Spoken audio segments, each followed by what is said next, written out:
des problèmes sociopolitiques, religieux, culturels et économiques par l'éclairage des Saintes Écritures. Tous les vendredis 18h30, 19h30, retrouvez Franck Stéphane Levoix et Charlie Bacody sur les ondes de Radio Bonne Nouvelle 99.6 FM. Lumière sur les ondes. Le Christ s'invite au débat radiophonique. Jésus, viens. Nous avons besoin de toi. Alléluia. Jésus, viens. Jésus, viens. Nous t'accueillons. Jésus, viens au milieu de nous. Nous t'accueillons. Jésus, viens au milieu de nous. Saint-Esprit, viens. Oui, viens. Nous t'accueillons, Saint-Esprit, au milieu de nous. Nous t'accueillons. Nous t'accueillons, Saint-Esprit. Viens, conduis-nous. Nous t'accueillons, Saint-Esprit. En toi, nous ne pouvons rien faire. Bonsoir, bienvenue. Mesdames et messieurs, bonsoir, bienvenue sur Lumière sur les ondes en direct de la radio Bonne Nouvelle. S'il est vrai au regard de l'histoire que l'islam et le christianisme font partir de deux anciens courants ayant influencé l'histoire et son déroulement, il est également vrai qu'aujourd'hui ces religions, si le vocable peut être prêté, continuent à drainer de nombreux fidèles et ont pignon sur rue dans la sphère religieuse.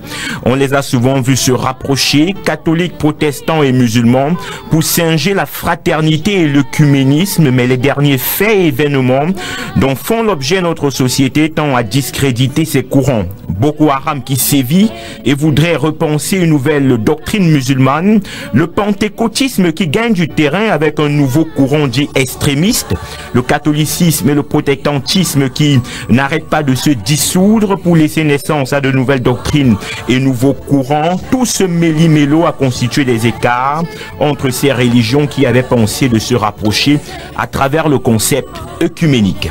Christianisme et religion, christianisme et islam, quel rapport?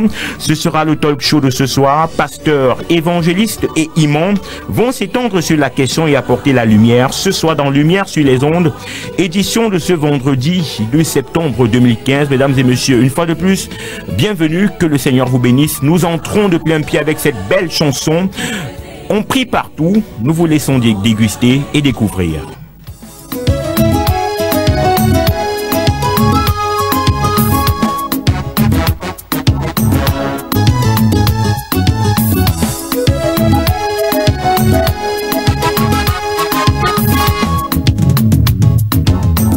Je suis allé à la cathédrale. L'abbé m'a dit va voir la Vierge Marie, afin qu'elle dise à Jésus tes problèmes. Mais Dieu ne m'a pas répondu. Amen. Je me suis rendu à la mosquée. L'imam m'a dit appelle Allah. Allah, Allah, Allah, Allah, Allah. Mais Allah ne m'a pas répondu. Amen. Je suis revenu dans l'église de mon père. Le catéchiste m'a dit appelons le Dieu d'Abraham, le Dieu d'Isaac, de Jacob. Et Dieu ne m'a pas répondu. Amen. Je suis entré dans les églises de réveil. Le pasteur m'a fait crier, démons sont dans ce corps, Satan, va-t'en, mais Yahvé ne m'a pas répondu. Amen. Mais Dieu ne m'a pas répondu. On prie partout, On prie partout, debout, assis, à genoux, dans tous les jours. Et Dieu nous entend, mais il ne répond pas. car nous sommes remplis de péché. On prie partout, On prie partout, debout, assis, à genoux, dans tous les jours.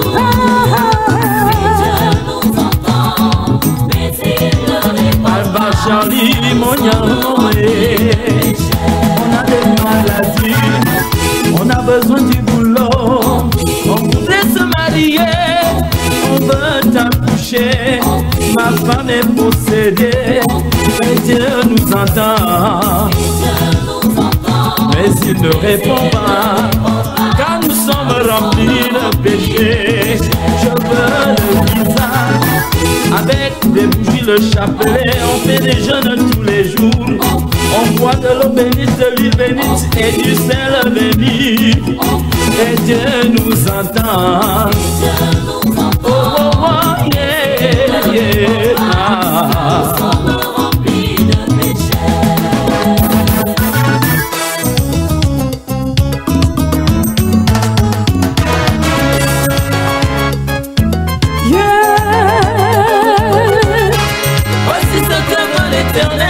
Retour dans ce studio de la 99.6. Mesdames et messieurs, vous êtes en direct de Radio Bonne Nouvelle. L'émission c'est Lumière sur les ondes qui est diffusée tous les vendredis à partir de 18h30. 1 heure de talk show, 1 heure de débat. Et ce soir, le débat qui est mis au devant des feux de projecteurs, christianisme et islam, quel rapport? Et dans mon propos introductif, je vous ai annoncé la présence des pasteurs, évangélistes, prophètes et même des imams dans ce studio pour traiter de la question. Nous passons immédiatement, en vous souhaitant la bienvenue, nous passons immédiatement aux présentations en vous rappelant que nous sommes bel et bien le 2 octobre 2015. 2 octobre 2015. Hiatus s'est glissé dans mon propos introductif. Donc vous êtes bel et bien en direct de l'émission. Vous pourriez participer, bien entendu. On vous communiquera les codes d'accès dans une fraction de minutes. Alors, je vais commencer par l'imam qui est avec nous, l'imam Mohamed Mokhtar, qui appartient au groupe d'appel à la religion de tous les prophètes de Dieu. Imam, c'est la première fois que vous êtes dans ce studio. Bonsoir et bienvenue. Bonsoir, messieurs le journaliste. Bonsoir à tous les auditeurs, auditrices, fidèles, n'est-ce pas, de cette radio. Toutes les louanges appartiennent à Allah, Seigneur des mondes. Prière et bénédiction d'Allah sur le sceau des prophètes, Mohammed sur sa famille, ses fidèles compagnons et surtout prophète véritablement envoyé par Allah dans le but de nous extirper des ténèbres spirituelles à la lumière parfaite. Ceci, n'est-ce pas, nous offrant la relation verticale et horizontale. Verticale, c'est-à-dire la conception de Dieu dépourvu de toute idée idolâtre et polythéiste, et la relation horizontale, aimer son prochain comme soi-même, ou bien mener une vie vertueuse fondée sur la volonté de Dieu, sur tout système inventé, n'est-ce pas, sur l'esprit du diable ou bien sur l'esprit satanique.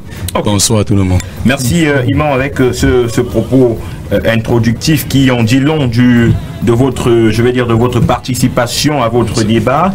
À côté de l'imam, Mohamed Mokhtar, je vais me tourner vers le frère évangéliste Élie Bertrand Junior Tchabda qui est avec nous, qu'on ne présente plus. Frère, bonsoir et bienvenue. Bonsoir à mes chers amis les musulmans qui sont sur le plateau. Je suis content de les rencontrer aujourd'hui.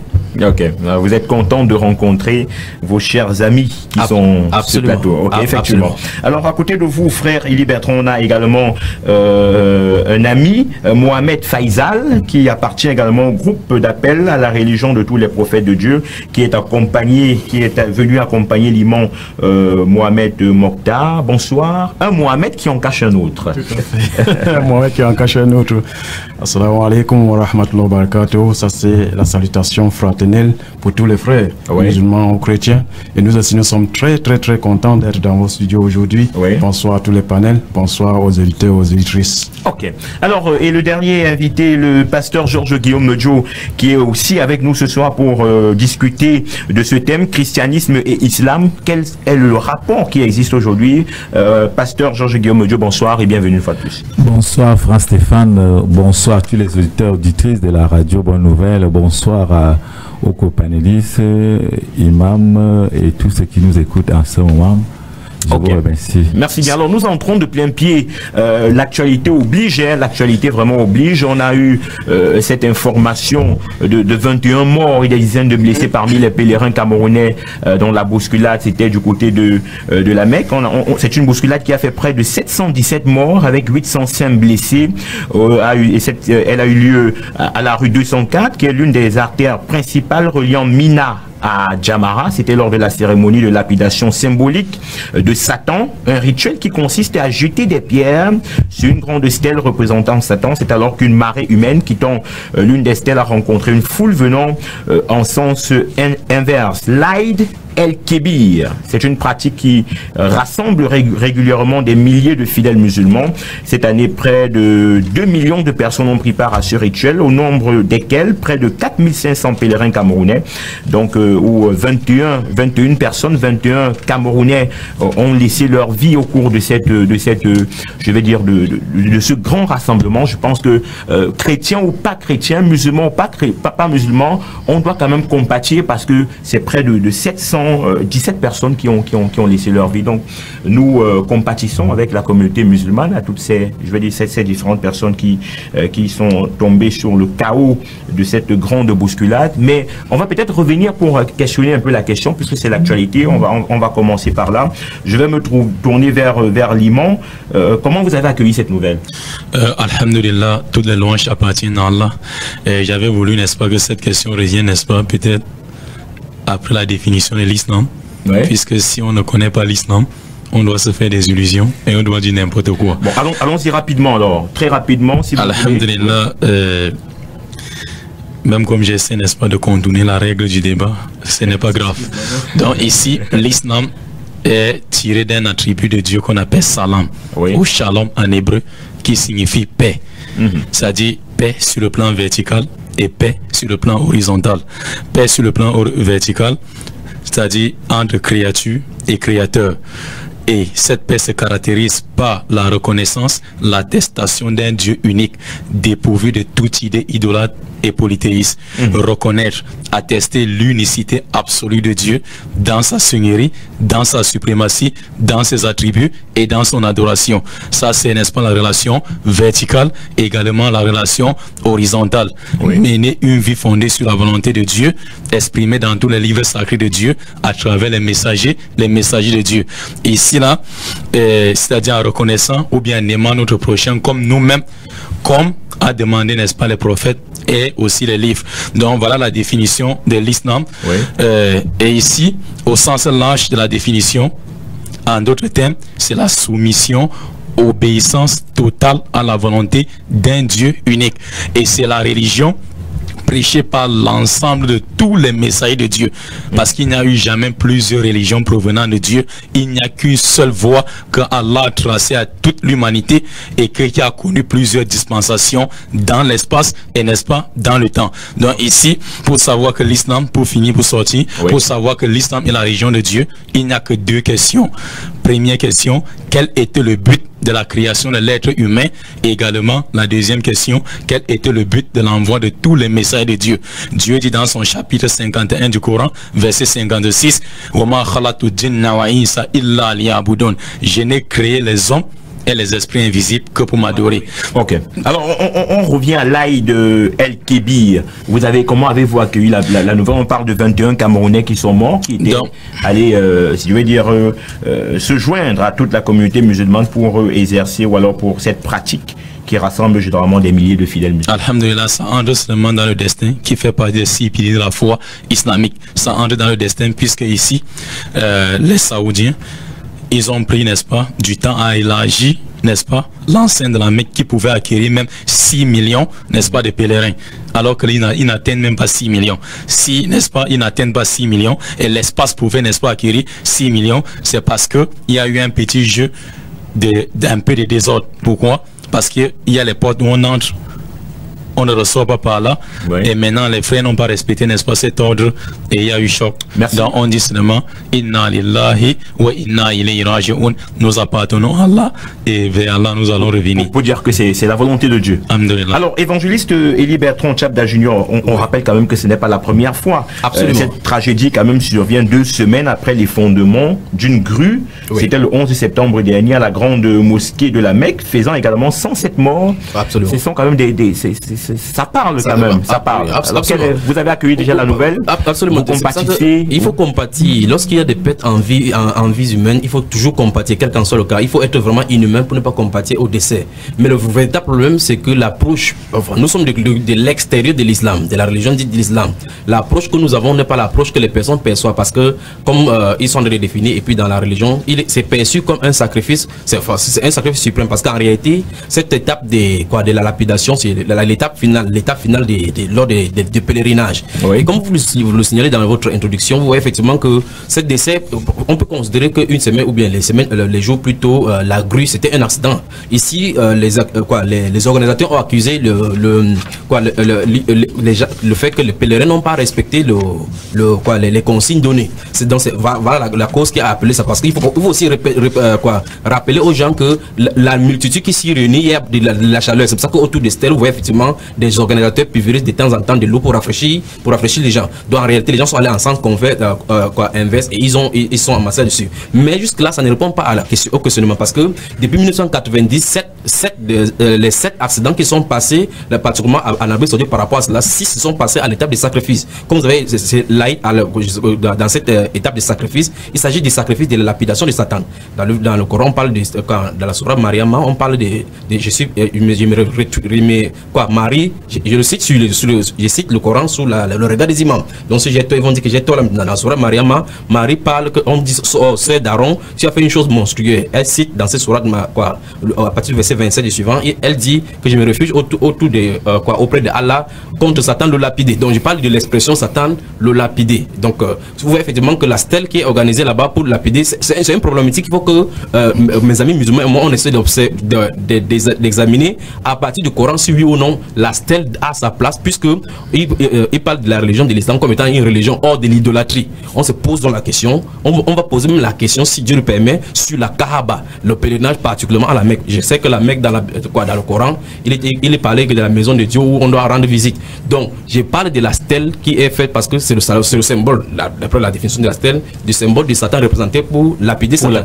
Et lorsqu'on parle de la religion comparative, la comparaison dont vous parlez par rapport à l'introduction, on voit effectivement que ça pose également un problème avec l'approche chrétienne. Donc je maintiens là pour le moment. Ok, on va se tourner également vers le pasteur Georges Guillaume Diop. Vous avez été au courant de cette information où près de 717 personnes sont mortes, je vais dire, au cours de cette cérémonie l'Aïd el-Kébir, notamment 21 musulmans camerounais qui ont également laissé leur vie. Moi je m'interroge également, c'est une cérémonie où on dit qu'on lapide Satan, mais j'ai entendu quelque part dire que c'est plutôt Satan qui se plaît à lapider les chrétiens musulmans. Moi, j'ai entendu ça quelque part. Quel est votre commentaire? En ce qui me concerne, vraiment, c'est une question qui a beaucoup de complexe parce que Dieu, c'est lui qui donne la vie. C'est-à-dire, selon la religion musulmane que je ne maîtrise pas vraiment par rapport au fondement, à la base. C'est-à-dire, moi, je pense, déjà, je donne mes condoléances à toute la famille musulmane par rapport à cette tragédie. Et ce que je peux dire, c'est que par rapport au vu du sujet, c'est-à-dire la question qui prévaut, c'est quoi? Le thème de ce soir, c'est le rapport entre le christianisme et l'islam. Donc moi je pense qu'il y a des rapports, c'est-à-dire dans notre pays de temps en temps on voit des cultes communiques entre les musulmans et des chrétiens et tout ça, des hommes politiques sont impliqués, mais ailleurs quand tu regardes tout autour de nous c'est pas le cas, parce qu'on va parler de la RCA. Il y a de cela une semaine, il y a eu vraiment beaucoup d'affrontements entre les chrétiens et les musulmans. Il y a eu plus de 50 morts en RCA. Ça fait que mon approche va vers c'est-à-dire l'islam, c'est-à-dire l'islam dans l'ancienne alliance. Quand tu vois ce qui s'est passé avec Ismaël, c'est-à-dire on va revenir pour donner un peu de dates. Le livre de Genèse chapitre 15 dans la Bible, 15, 16 et 17 traite cette histoire par rapport à l'islam en ce qui concerne certains érudits. Ok. Alors on va revenir, comme vous avez si bien précisé. Mohamed Faisal, vous êtes également dans ce studio. Aujourd'hui on parle du rapport qui existe entre le christianisme et l'islam. Et quelle est l'analyse que vous faites du rapport présent? Et quand vous regardez le christianisme d'un côté, vous regardez l'islam d'un autre côté, quelle est l'analyse que vous faites? Est-ce que le rapport qui existe aujourd'hui est le rapport que devraient avoir des enfants qui sont issus du même père? Quand je parle du même père, je parle de Dieu, le créateur qui nous a tous créés. Tout d'abord, je vais devoir m'excuser à mes copanélistes. Vous savez, dans l'islam, nous avons une tradition. Le prophète Mohammed dit ceci: quand vous êtes avec des gens d'autres confessions, vous avez quelqu'un comme votre porte-parole. Et voilà pourquoi je vais renvoyer la question à Imam Mokhtar. C'est lui qui va répondre. Merci beaucoup. Il n'y a pas de souci. Donc, ça veut dire que désormais, toutes les questions, je les envoie à l'Imam Mokhtar. Excusez, pardonnez-moi de vous avoir interpellé. Je peux une fois prendre son temps, ça ne dérange pas. Ok, allez-y, Imam Mokhtar. Alhamdulillah, vous avez constaté une chose. Là, c'est un thème qui doit surprendre soit les musulmans ou les chrétiens, l'approche entre les musulmans et les chrétiens. Vous savez, les musulmans et les chrétiens, nous avons des points de divergence et des points de convergence. Ouais. Et parmi les points de convergence, il y a, n'est-ce pas, l'effet de croire en un Dieu unique. Tous à la base, chrétiens et musulmans, savent qu'il y a un seul Dieu. Mais, même comme la croyance de Dieu chez les chrétiens, je m'excuse sur le thème, renferme des idées idolâtres et polythéistes qu'on doit les démontrer, n'est-ce pas? Expliquez-nous directement. C'est-à-dire, quelles sont ces idées idolâtres et polythéistes que vous semblez vouloir mettre devant de la scène? Par exemple, le fait de dire que Jésus est Dieu. Pourtant, il n'y a pas un seul verset dans la Bible où Jésus dit « Je suis votre Dieu, adorez-moi ». Ça, ce sont des interprétations erronées des Écritures. On va les démontrer bibliquement et coraniquement. Vous comprenez un peu? Deux, c'est le fait de dire Jésus est le Fils de Dieu. Pourtant, nulle part dans l'Évangile, même dans les Évangiles, Jésus a dit qu'il était, n'est-ce pas, le Fils de Dieu. Parce que le Fils de Dieu, ce sont les termes, n'est-ce pas, grecs, qui ont apparu, n'est-ce pas, dans la mythologie grecque pour adorer le dieu Mistra chez les Romains. Vous comprenez un peu? De droit maintenant, l'effet de dire que Dieu est composé de trois parties. Parce que vous savez, la mission principale de tous les prophètes, comme j'ai dit ici au départ, Allah dit j'ai envoyé dans chaque communauté d'hommes un prophète pour dire adorez un seul Dieu et écartez-vous de toute fausse divinité. Et il disait à Moïse pour sortir dans Deutéronome 6.4 Shema Israël Adonai Elohim Adonai Ehad. Ehad ou Ahad en arabe. Ça c'est l'hébreu. Écoute Israël, l'Éternel, notre Dieu est l'unique. Donc il n'y a aucun prophète qui a dit bon ça c'est un point de divergence quand il n'y a pas un seul temps. Vous avez pratiquement cité 3 points de divergence. Vous avez parlé de la divinité vous avez parlé de la Trinité de Dieu. Vous avez parlé de Jésus-Christ qui serait Dieu. Je crois qu'il y avait la doctrine filiale, n'est-ce pas, Jésus qui était sur un point de divergence entre nous et les chrétiens. Et pour finir, le second point, n'est-ce pas, la croyance, n'est-ce pas, à Jésus, on diverge. Alors imam, d'après votre commentaire, c'est-à-dire que le seul point de convergence qu'il y aurait entre les chrétiens et les musulmans serait la croyance à un Dieu unique. Ça c'est le seul point concernant, n'est-ce pas, Dieu. Bon, est-ce que je relance le débat? Pasteur Georges Guillaume Medio, l'imam Mokhtar vient de nous présenter des points de divergence et des points de convergence. Est-ce donc ces points de divergence qui aujourd'hui ternissent les rapports entre chrétiens et musulmans? Effectivement, ce sont les points de divergence qui ternissent les rapports entre chrétiens et musulmans. Et moi, je suis désolé, je veux les démontrer. Dans l'Ancien Testament, les prophètes ont annoncé l'arrivée du Messie dans le monde. Donc, Jésus-Christ, nous voyons Isaïe, Jérémie, ils ont parlé et annoncé. Et quand tu lis dans la Bible, tu vois les 4 évangiles, c'est-à-dire Matthieu, Marc, ainsi de suite, présentent les ministères terrestres de notre Seigneur Jésus-Christ. Ça veut dire que Christ, étant fils de Dieu, Christ est venu avec 3 vertus comme fils de Dieu, comme serviteur de Dieu, parce qu'il est venu pour enseigner, se rapprocher aux hommes, pour enseigner la volonté de Dieu au peuple de Dieu. Réaction immédiate, plus je vous sens. Oui, en fait, je bouillonne là-dedans face à l'imam Mokhtar. Il y a beaucoup de choses, en fait, il est prêt à exploser. Quand il dit exploser, c'est pas exploser au sens terroriste du terme. Il est rempli de paroles et des choses là qu'il va dire, et il dit, j'en suis. Donc maintenant, je vais aller droit par rapport à tous les propos de l'imam Mokhtar qu'il a déclaré depuis le départ par rapport à la définition de l'islam dont il présente. La façon dont il présente la définition de l'islam, ce n'est pas ainsi que c'est mentionné dans le Coran, parce qu'il parle de la relation verticale comme étant le but de l'islam. Il a dit l'islam c'est vient de mots qui veut dire paix. Mais vous lisez le Coran, ce n'est pas de ça dont il est question. Or, je sais effectivement que dans la sourate 5, la sourate de la table servie au verset 3, Allah dit effectivement qu'il a parachevé pour l'humanité aujourd'hui la religion de l'islam. Il a créé c'est ça, n'est-ce pas, imam? C'est exactement ce qui est écrit. Mais ce qu'il veut dire, c'est ceci. Il ne faut pas qu'on se leurre. Ils ont apporté Louis II, tradition du monde nouveau, top, et puis Jérusalem.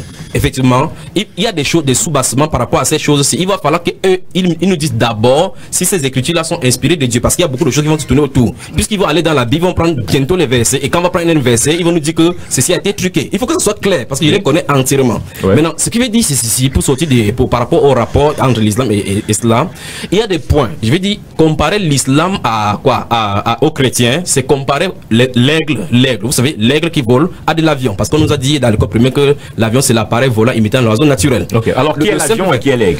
Le christianisme, enfin, le terme christianisme me dérange moi en tant que chrétien, parce qu'en fait, avec le rapport, la terminologie, ça me dérange, parce que à l'issue de ça, ils vont dire que c'est Paul qui était l'inventeur du christianisme, le fondateur du christianisme, et ils savent ça. Donc, mais je mets cette définition entre guillemets et j'avance.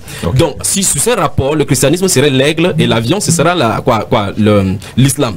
Et dans ces cas-là, dans ces cas, il n'y a qu'une seule chose qu'il est tel qu'il a dit, c'est le fait que l'aigle vole et l'avion aussi vole. En dehors de ça, il n'y a plus rien. Parce que toutes les doctrines, et en commençant par la doctrine, si les sites là maintenant, ils vont savoir de quoi il est question. La doctrine, l'islam rejette catégoriquement la doctrine du péché et de l'hérédité du péché. Il rejette la rédemption par le sang. Ce sont les vraies doctrines. Il rejette la résurrection, la crucifixion et la résurrection du Seigneur Jésus-Christ. Il rejette la divinité telle qu'il a mentionné ici.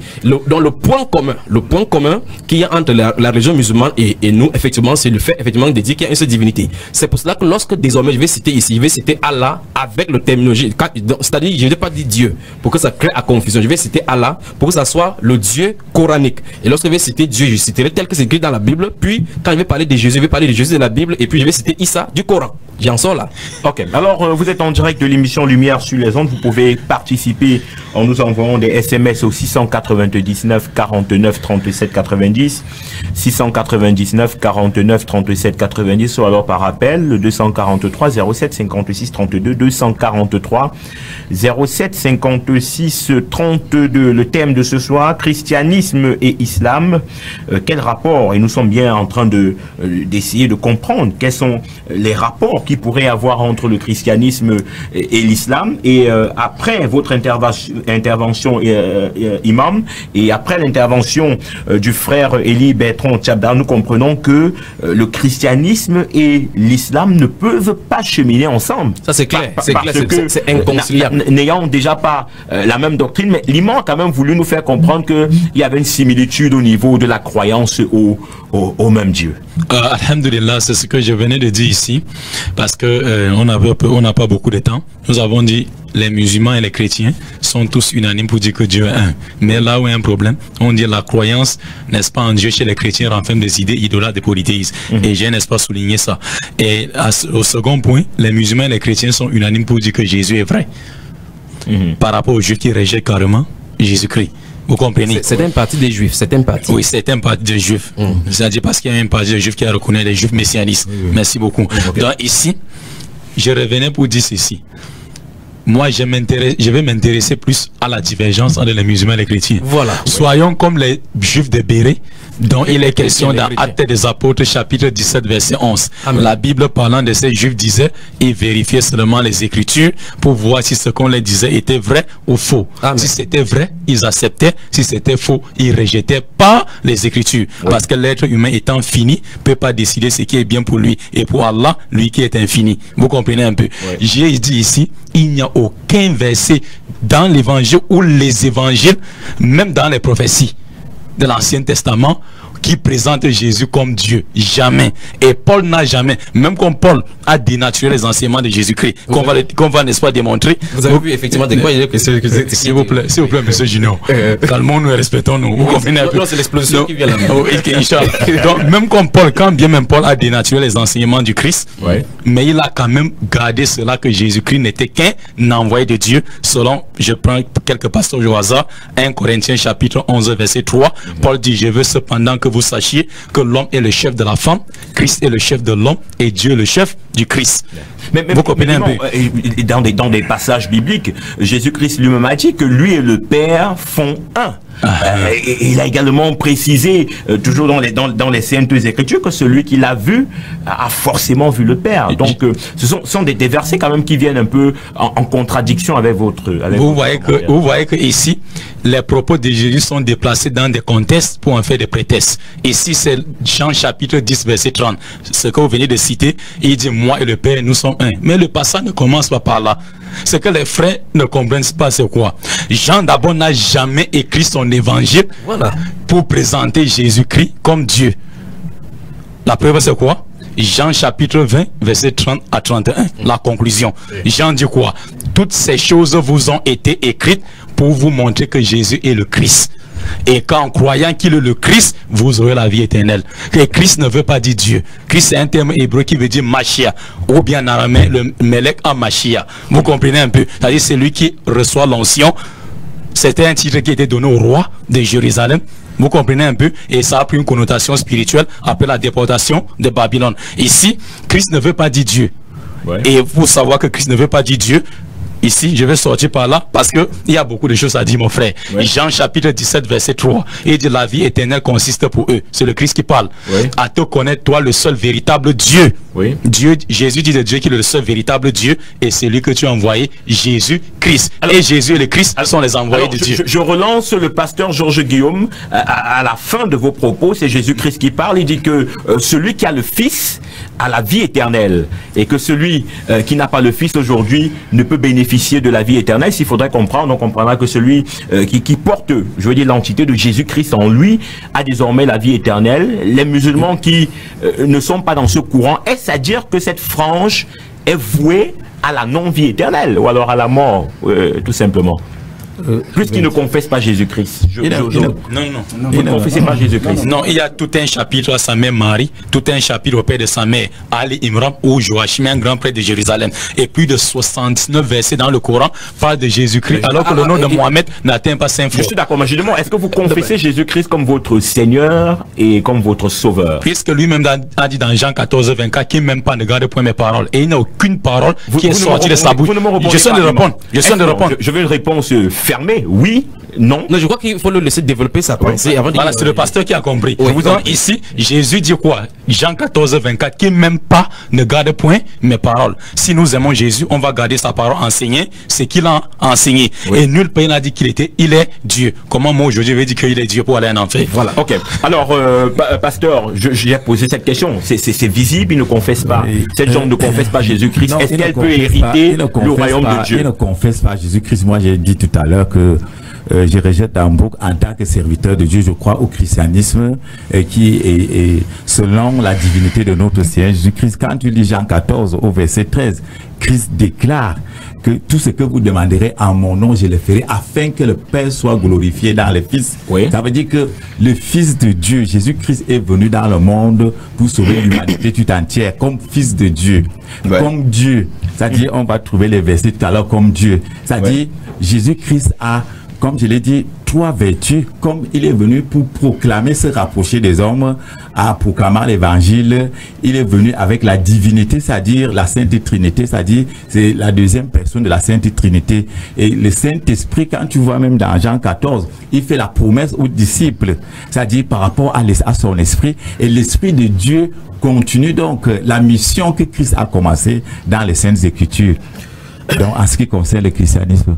Oui, justement. Frère. Oui. Frère Stéphane, il y a beaucoup de choses que non seulement il va falloir qu'au milieu chrétien on comprenne. Les doctrines chrétiennes, le fait même que les chrétiens eux-mêmes n'ont pas mesuré les doctrines, c'est ça qui a encore davantage cette ambiguïté. Ça c'est de un. De deux, il faut que les chrétiens aussi, et c'est l'un des mal qui se trouve, qui amène cet antagonisme.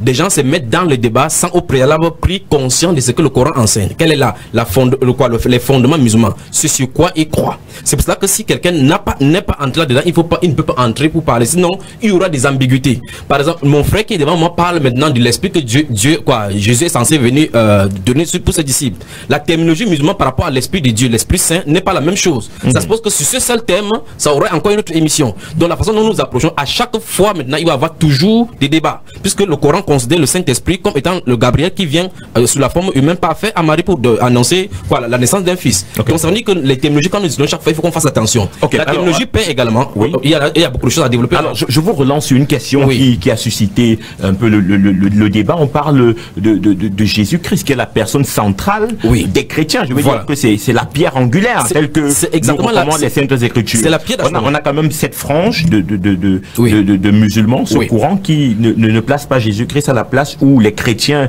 le placent. Et les chrétiens le placent à cette place. Pourquoi? Parce que dans la Bible, il est écrit qu'il est déterminant pour pouvoir avoir la vie éternelle. Est-ce donc à dire que cette frange-là est vouée à l'enfer ou alors à la mort, tout simplement? En fait, si on reste dans la terminologie biblique, c'est ainsi. Mais de leur côté, qu'est-ce qu'ils croient de cela? C'est là le problème. Parce qu'en fait, ce que vous avez cité, c'est écrit dans 1 Jean chapitre 5, verset 11 et jusqu'à 13. Où celui qui a le Fils a la vie, celui qui n'a pas le Fils de Dieu n'a pas la vie éternelle. C'est ce qui est écrit. Mais est-ce que les musulmans perçoivent cela comme ça? Il faut d'abord qu'on revienne à la terminologie, à la compréhension musulmane de la personne de Jésus. Mais en expliquant, si tu veux utiliser la personne de Issa. Issa est appelé là, dans le Coran, la parole de Dieu. Issa est appelé, quand Gabriel vient parler à Marie dans ces sourates de Mariama, il vient parler, je suis venu te faire le don d'un fils pur, donc un fils sacré. Donc Issa est utilisé dans le Coran, on dit que c'est l'un des proches d'Allah, il est rapproché d'Allah. Et dans le sourate, la table servie, il dit effectivement, lorsqu'il a été rappelé de lui, au jugement dernier, il sera témoin contre nous. Issa est censé être témoin contre nous, parce qu'il dit effectivement que si c'est lui qui a dit aux chrétiens de l'adorer ou bien de l'associer quelqu'un, c'est que Dieu le reçu, parce que Dieu connaît ce qui est en lui et lui ne connaît pas ce qui est en Allah. Donc c'est ce qui est écrit. Je parle sur leur regard par rapport à ce qui est écrit dans le Coran. Donc l'approche musulmane par rapport à la personne du Seigneur Jésus-Christ est différente par rapport à l'approche biblique. L'approche biblique présente Jésus-Christ comme Seigneur, parce que la Bible déclare clairement que toute langue doit confesser que Jésus est Seigneur. Ça c'est une autre paire de mains pour définir ce que c'est qu'un Seigneur, le Seigneur. Maintenant, par rapport aux musulmans, il y a une base. Tous les musulmans, y compris eux sur ce plateau, s'ils diront que nous croyons en Jésus-Christ comme étant un prophète, comme un messager de Dieu envoyé pour le peuple d'Israël seulement, parce qu'en fait, le clou part encore là-bas, parce que en réalité, d'après le Coran présente Mohammed comme étant celui qui est venu pour parachever. C'est le sceau des prophètes, d'après l'enseignement coranique, et il est venu effectivement comme ça. Et le Coran lui-même définit le Coran comme étant le livre qui est venu pour accomplir, confirmer et puis sceller tout ce qui était avant. Donc le Coran maintenant est élevé au-dessus de la Torah et des évangiles. C'est ce qui est écrit. Donc maintenant, si nous prenons effectivement Jésus-Christ, d'après la définition biblique, ça n'a rien à voir avec la personne qu'on présente dans le Coran. Il n'y a pas un seul verset. Je recommence encore ceci. C'est encore là où on s'emboîte et on va toujours tomber. Il n'y a pas un seul verset. Et dans la Torah et dans l'évangile tel que nous avons présenté dans notre 66 livres pour Lucas et 14 livres par rapport à Jérusalem. Je le dis parce qu'il a les deux devant lui. Il n'y a pas un seul verset par rapport à le chrétien et les juifs dans le Coran. Il n'y en a pas un seul. Les personnages qui sont cités, l'islam reconnaît 124 000 prophètes avec les différents messagers envoyés dans tous les peuples. Chaque peuple a eu son prophète. Mais ce qui veut dire, c'est qu'il n'y a pas un seul verset biblique se trouvant dans le Coran. Il n'y a pas un seul. Alors il faut qu'on se pose dans la question. Est-ce que la personne qu'on appelle Allah, c'est la même personne qui a inspiré la Bible? C'est là le vrai problème, parce qu'en fait sinon on va aller dans tous les sens ici. Lorsque vous allez prendre le Coran, il va vous donner des enseignements différents, parce que dans le Coran, par exemple dans le sourate 4 verset 154 et suivant, on dit là-bas par rapport à la crucifixion, effectivement qu'il n'a pas été crucifié, que ce n'était qu'un faux semblant. Si c'est un faux semblant, alors finalement toute l'humanité, tous les chrétiens sont dans le faux depuis. Ok, alors est-ce que c'est là où il y a véritablement le problème? Parce que c'est une question que j'allais effectivement poser. La question était celle de savoir, est-ce que la Bible parle tel, je veux dire peut-être de l'origine de l'islam, ou alors est-ce que le Coran mentionne-t-il certains passages de la Bible? Et vous venez ils sont devant moi là, je viens de dire non, il n'y a pas un seul. Il n'y a pas un seul. Savoir que le Coran ne mentionne aucun passage. Je parle sur le contrôle. Aucun passage qui est inscrit dans la Bible. Absolument. Comment vous voulez réagir? Oui. Alhamdulillah, vous voyez que le problème est que les frères ne citent même pas d'abord les versets. Et le frère se contente, je vais dire peut-être de ce qu'il a entendu. Et j'ai dit ici, la sincérité en soi, le choc des versets jaillit quoi? La vérité. Oui. Parlons avec les versets. Pour réagir à je vous relance. Il dit, j'ai dit ce que j'ai entendu. Voici mon Coran, vous avez votre Bible. Je les ai lus, je n'ai pas couru du début jusqu'à la fin. Je confirme que vous avez bien travaillé, donc j'ai pas eu l'information. Ok, allez-y, Oui, comme je disais, je commence d'abord par mon frère Guillaume à côté de moi, qui a cité un passage de Jean 14, 13 qui ne fait même pas allusion à Jésus comme Dieu. Pour comprendre ça, pasteur, rentrez, n'est-ce pas, au verset 1 et 2. Jésus commence dans ce chapitre en disant, croyez en Dieu, croyez en moi. Il y a deux personnes distinctes. Et dans le même chapitre, au verset 24, il dit, celui qui ne m'aime pas ne garde point mes paroles. Et la parole que vous entendez n'est pas de moi, mais du Père qui m'a envoyé. En d'autres termes, de Dieu qui m'a envoyé. Et dans le même chapitre, au verset 28, il dit, mon Père est plus grand que moi. Ça, c'est le français simple, le superlatif absolu. Bon, okay. Mon Père est plus grand que moi. Bon, revenons maintenant à la question, Imon, la question qui est celle de savoir, est-ce qu'il y aurait un verset, parce que l'évangéliste Élie Bertrand l'a dit avec la force des mots, est-ce qu'il y aurait un verset, je veux dire, est-ce qu'il y aurait un passage dans le Coran? Je commence encore le mot voilà, il n'y a pas un seul passage biblique dans le Coran. Il y en a. Voilà, allez-y. Réaction. Bon, il y en a beaucoup. Donnez un seul. On va donner un seul sur ces années. Allons-y donc. Non seulement il veut lui donner un seul, je donne un cadeau, un biscuit. Beaucoup même. Allons-y. Je commence par Jésus-Christ parce qu'on l'aime beaucoup. Oui. Matthieu chapitre 10 verset 40. Il dit ceci en envoyant ses disciples. Oui. Quiconque vous reçoit, me reçoit. Oui. Et celui qui me reçoit, reçoit celui qui m'a envoyé. Alors, lui il dit qu'il est un envoyé. Faites le lien avec le Coran. Bon, je prends un directement parce qu'il n'y a pas le temps. Jean chapitre 20 verset 17, il dit à Marie de Magdala, va, ne me touche pas, car je ne suis pas encore monté vers mon Père, mais va trouver mes disciples, dis-leur que je monte vers mon Père, qui est votre Père, et vers mon Dieu, qui est aussi votre Dieu. Chapitre 3 du Coran, mon frère, verset 51. Écoutez attentivement. Le Coran maintenant. Ça, c'est la sourate. Oui, oui. On y va. Oui, et le pasteur sera convaincu ce soir. Chapitre 3, verset 51. Même parole. Allah est mon Seigneur et votre Seigneur. Adorez-le donc, voilà le chemin droit. Vous avez compris. Et il dit ceci à Marie de Magdala, écoutez bien. Oui. Jean chapitre 20 verset 17. Oui. Pasteur Junior, s'il vous plaît, calmons-nous. Et il dit ceci à Jean, dans Jean chapitre 20 verset 17, à Marie de Magdala, va, ne me touche pas, car je ne suis pas encore monté vers le Père. Va trouver mes disciples, dis-leur que je monte vers mon Père, qui est aussi votre Père, vers mon Dieu, qui est aussi votre Dieu. Dans le Coran, le verset que le frère vient de lire, chapitre 3 du Coran, il a dit qu'il a lu le Coran, verset 51, le verset dit ceci en arabe. Inna Allah Rabbi wa Rabbakum fa'abuduhu ala siratil mustaqim. Adorez Allah, mon Seigneur, et est-ce que cette terminologie est différente de ça Jean 20 verset 17?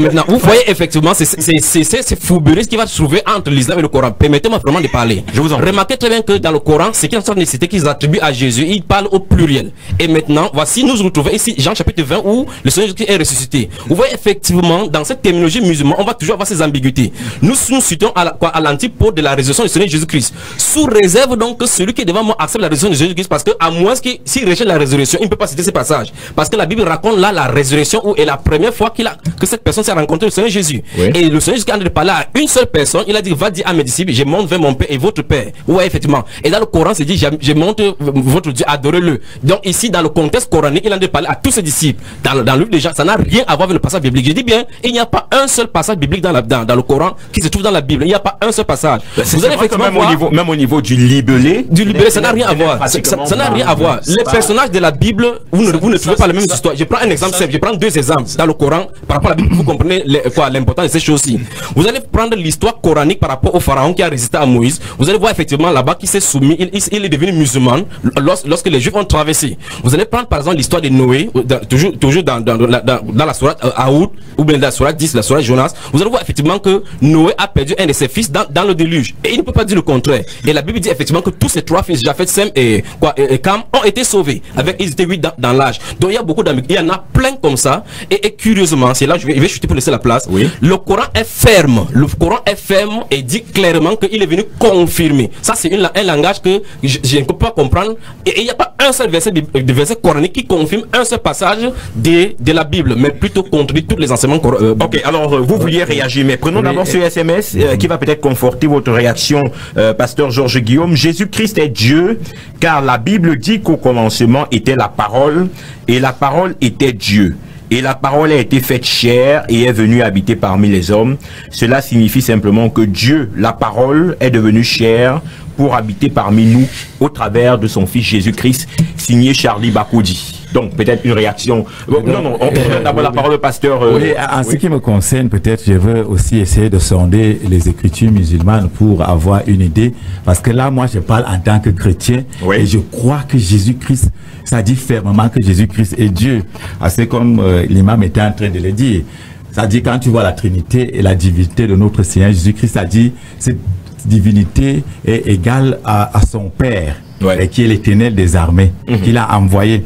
Et ici, dans le livre de Jean chapitre 6, à partir du verset 29, il dit que devons-nous faire pour faire les œuvres de Dieu? Jésus leur répondit, l'œuvre de Dieu, c'est que vous croyez en celui qu'il a envoyé.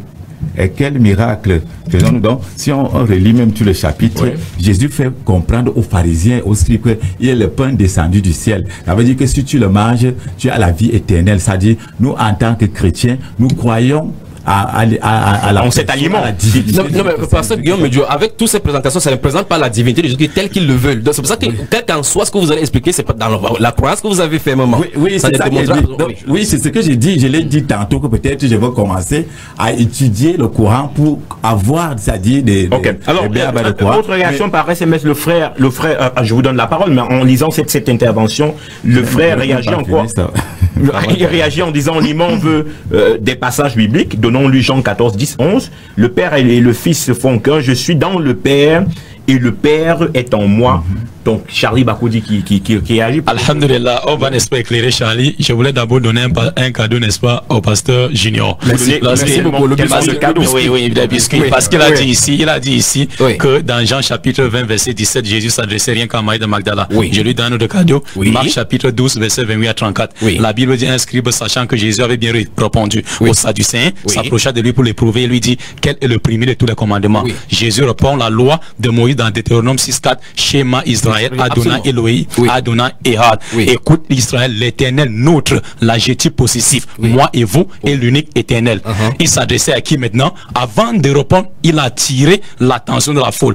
Et les disciples et ceux qui accompagnent les disciples. Pour dire dans le Coran, il parlait aux disciples, voilà le verset là où il parle aussi aux disciples. S'il vous plaît, et plus que les disciples. J'irais bien maintenant vers le frère Charlie, et dit dans Jean 1 verset 1. Non, il y a d'abord Jean chapitre 1. Au commencement était la parole. Même le Coran, mon frère Jean appelle Jésus la parole. Dans chapitre 3 du Coran, verset 45. Mais quelle est cette parole? Lorsque Dieu décide une chose, sa parole dit, il dit soit, et la chose est aussitôt. Va dans ta Bible, mon frère qui est à la maison, qui venait de lire ce verset, dans Jean chapitre 1, vois la note explicative dans 8 secondes, parce que je sais que vous avez plus 8 secondes. Vous allez trouver Somme 33, verset 6 à 9. Vous remontez, n'est-ce pas, voir la lettre explicative dans Somme chapitre 33, verset 6, dit ceci. Dieu a créé aussi les cieux et la terre par la parole. Est-ce que ça revient à dire que les cieux et la terre sont aussi des dieux? Ça, c'est la mauvaise interprétation. France Stéphane, ici, dans ce débat, remarquez très bien que le thème, c'est l'islam et je sais que mes amis musulmans aiment ces choses aussi. Et vous voyez qu'à l'entrée de ses propos, il a dit que montre-moi un seul verset où Jésus dit je suis Dieu, adorez-moi. J'en ai entendu plusieurs fois dans le monde entier par rapport à cela. Mais je veux que vous voyez, ça tourne toujours autour de la divinité de Seigneur Jésus et j'évite d'aborder là-bas parce que ce n'est pas le sujet. Il faut qu'on touche les choses importantes. Oui, c'est pas le vrai sujet, parce qu'on tourne autour de la divinité. On va faire 4 ans ici, on n'en finira pas parce qu'ils connaissent. Les chrétiens qui sont à la maison, qui sont de mes côtés, je vous rappelle, les musulmans connaissent verset après verset, tous les chrétiens, tous les versets que vous utilisez. Il est devant moi, ils connaissent, et je les connais également, ils connaissent leurs réponses par rapport à cela. Je connais les livres qu'ils ont écrits à propos, tous les livres qu'ils ont écrits à propos de cela. Mais permettez-moi de dire ceci, une chose. Il est sur ces antennes, encore une fois de plus, je recommence encore pour montrer effectivement la personne qui a inspiré ça. Permettez-moi, je ne touche pas votre Coran, je touche la mienne. Le mien. Donc je vais dire ceci, j'ai pas fait des ablutions pour pouvoir toucher, j'ai pas le droit de le toucher, mais je touche le mien, c'est le mien ici. Donc je suis en train de dire ceci, là, il faut que le pasteur Guillaume et Dieu en parler de la Trinité depuis. La Trinité telle que présentée par l'Église catholique, je ne dis pas par les chrétiens parce que ce n'est pas unanimement accepté parmi les chrétiens. Je suis d'accord. Donc je prends donc, il dit le terme Trinité en tant que Père, Dieu le Père, Dieu le Fils, Dieu le Saint-Esprit tel que cru dans cette façon chrétienne n'est pas ce que le Coran enseigne. Le Coran parle de la Trinité, Dieu, enfin Allah, le Fils et Marie. Donc il n'y a pas la Trinité. Ça veut dire que ça suppose que le Coran est en déphasage par rapport à la Trinité. À la Trinité telle que la Bible. Donc ils ne sont pas, oui, j'arrive là. Donc ils ne sont pas dignes, enfin ils ne sont pas qualifiés pour parler de la Trinité au niveau chrétien. Qu'ils parlent de la Trinité avec Marie. C'est en fait, c'est pour montrer effectivement que au 2e siècle avant, dans la Golfe Persique, il y a une secte, le marionnite, qui avait développé une certaine doctrine en associant la divinité à cette déesse là, déesse mère. Effectivement, vous voyez cette similitude là-bas dans les dieux égyptiens avec Mistra, Osiris et Isis, Nimrod et Semiramis. C'est cette divinité-là qui a été transportée dans les différentes contrées et on a mélangé ça avec le paganisme, on a mélangé le christianisme avec le paganisme. Par conséquent, quand Mohammed au 7e siècle est sorti avec la religion, il a commencé à dire que ne dites pas trois aux chrétiens, ça sera quoi? N'exagérez pas dans votre religion, ça sera mieux pour vous. Ne dites pas trois, il n'y en a qu'un en deux d'Allah. C'est ce qui est écrit imam. Donc en réalité, la Trinité, c'est pour dire qu'il faut pas qu'on mélange les termes ici. J'aurais souhaité que nous ayons un carnaval nous suivant afin sortons de la divinité, parlons des choses. Ici, il rejette l'enseignement musulman, rejette particulièrement le fait que Adam est péché, parce que comme le disait dans Surah chapitre 7, je suis là dans Surah chapitre 7, et par rapport au péché qui s'est passé au niveau du jardin d'Éden, dans Surah chapitre 7, on parle effectivement du fait que quand Dieu Allah a créé les êtres humains, il a amené les anges à se prosterner, tout le monde s'est prosterné sauf Iblis. Iblis a été rebelle, il ne s'est pas prosterné, et puis à partir de là, la discorde va être sémée. Donc effectivement, la définition du problématique du péché est le vrai problème, parce qu'en fait, si nous parlons de Jésus comme étant la solution, il faut qu'on sache à quelle solution il y a quel problème s'est posé. Ok, moi je veux qu'on revienne à notre thème central, christianisme et islam. Quel rapport? Il faudrait bien que les auditeurs en soient édifiés par rapport à ce thème que nous avons mis au devant de la scène en cette soirée. Quel rapport avec les différentes interventions? Je viens à conclure que aucun rapport ne peut être possible. Au-delà, je vais dire à travers les doctrines et les croyances qui y sont prêchées. Absolument. Je veux le dire ici qu'il n'y a pratiquement aucun rapport. Et je m'interroge. Là, c'est ce qui est intéressant, c'est que je m'interroge. On parle de culte œcuménique. Est-ce que ce n'est pas une, je vais dire, c'est la sorcellerie. C'est la sorcellerie. Et justement, c'est parce que c'est là où je veux poser le problème. C'est la sorcellerie. Il faudrait bien, on est venu discuter ces lumières sur les ondes. Absolument. Si on ne peut pas s'entendre, on reste campé sur nos positions. Mais moi, je m'interroge sur le bien fondé, parce que j'ai été édifié au travers des différents avis musulmans que chrétiens, sur le bien fondé de ces cultes dits œcuméniques, où on prend pasteur, où on prend prêtre, où on prend imam, on dit qu'on se rassemble. Si nous n'avons pas les mêmes fondements, quel sera l'impact de ces cultes œcuméniques? Pasteur Georges Guillaume, vous avez cité les cultes œcuméniques, je commence par vous, et peut-être aussi revenir sur l'imam. Moi, je veux comprendre également. Ok, vous prenez d'abord la parole. Oui, je voulais, n'est-ce pas, édifier les auditeurs, les auditrices pour dire, aucun prophète ne connaît le mot chrétien. Actes des apôtres, chapitre 11. On n'a pas assez de temps, restons dans l'œcuménisme. Restons dans l'œcuménisme. Laissons je vais dire la personne de Jésus-Christ. On a compris au niveau de la personne de Jésus-Christ qu'il ne pouvait pas avoir une certaine fusion entre le courant christianique et le courant islamique. Moi, je parle de cet aspect œcuménique. Les gens qui se rassemblent disent que bon, on invite un imam, on invite un pasteur, on invite un prêtre de l'église catholique. Quelle est la portée de ces rassemblements puisque les fondements sont biaisés dès le départ? Non, vous savez, on a des points. Parce que jusqu'ici, on a cité que les points de divergence. On a eu un seul point convergent. Oui. C'est même lui qui a cité ça. Même, je vais dire que même l'Illuminati converge dans ce point. Il reconnaît que... J'ajoute encore un autre point de convergence. Pourquoi vous voyez les imams, et n'est-ce pas? Vous allez voir que l'enseignement de tous les prophètes se résume en deux choses.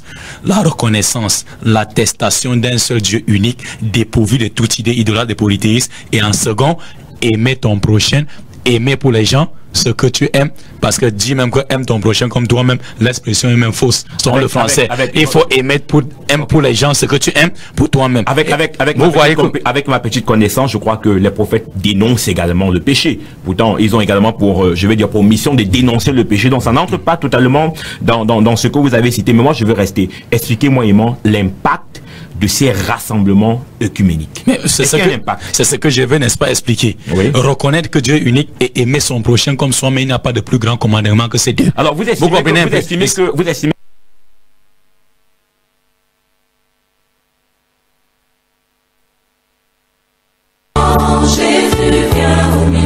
dans ce studio après ce bref désagrément technique, nous nous en excusons. Alors on a compris avant d'être coupé que l'élément, je vais dire, de positif que vous avez présenté, c'était l'amour. C'est pour cela que vous vous rassemblez au travers de ces, je vais dire, de ces différentes rencontres œcuméniques.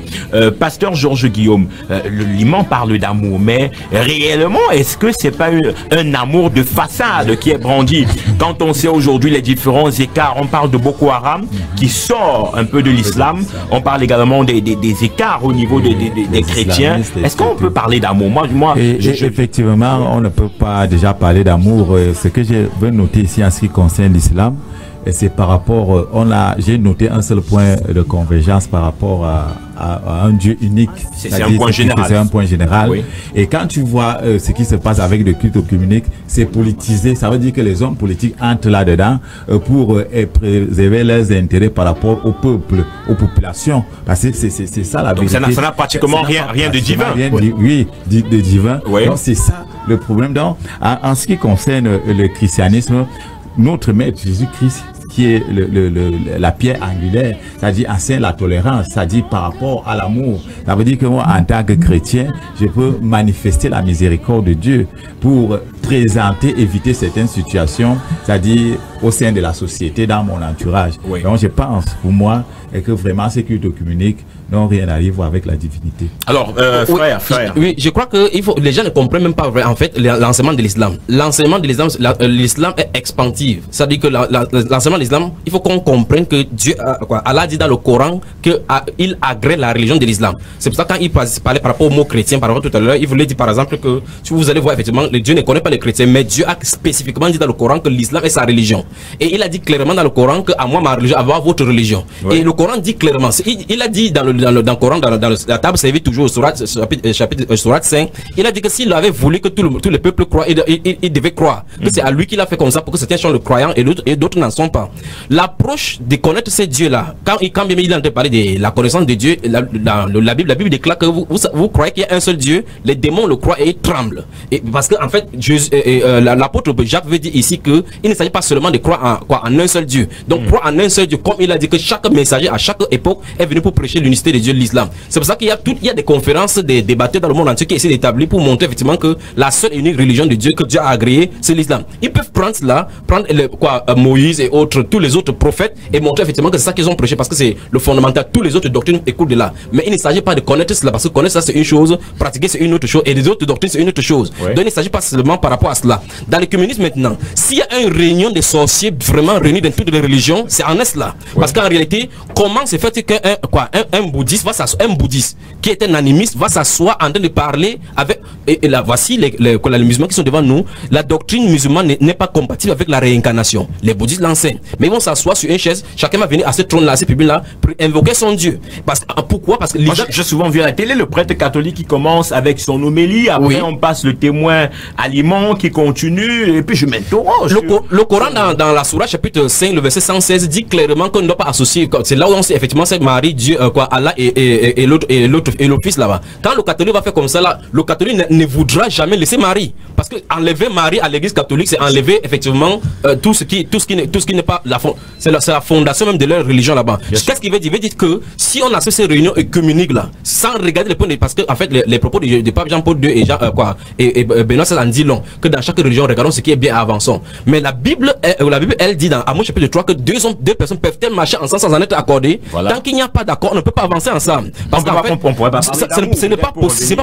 Pendant qu'il parle de l'amour, c'est notre Bible qui cite comme ça qu'il y a deux commandements, le Dieu vertical et le seul. Il n'y a pas ce commandement dans le Coran. Le commandement ne dit nulle part qu'on aime son prochain comme soi-même. Si il est devant, qu'il montre le verset coranique, que aime ton prochain comme toi-même, qu'il le dit. Alors, Inch'Allah. Ouais. Vous savez. Vous appuyez sur un verset pour aller dans les rencontres œcuméniques. Vous savez coranique. Oui, vous savez ceci, la sincérité en soi, comme j'ai dit ici, n'a jamais été une garantie de la vérité. Vous comprenez un peu. Oui. Et ici, je voulais que mon frère lit le Coran, chapitre 2 du Coran, verset 255, 256. C'est un cadeau. Oui. Ok, ou bien je cite directement. Bon, ce verset est descendu sur le prophète Mohammed, que la paix de Dieu soit sur lui, quand lorsqu'un chrétien s'était islamisé. Bon, on va prendre cet auditeur rapidement qui nous appelle au 200. Allô? Allô? Bon, malheureusement, on ne pourra pas l'avoir. Oui, Imam. Oui, donc lorsque ce verset est descendu sur le prophète Mohammed, lorsque un chrétien est venu s'islamiser, il avait deux garçons déjà pubères.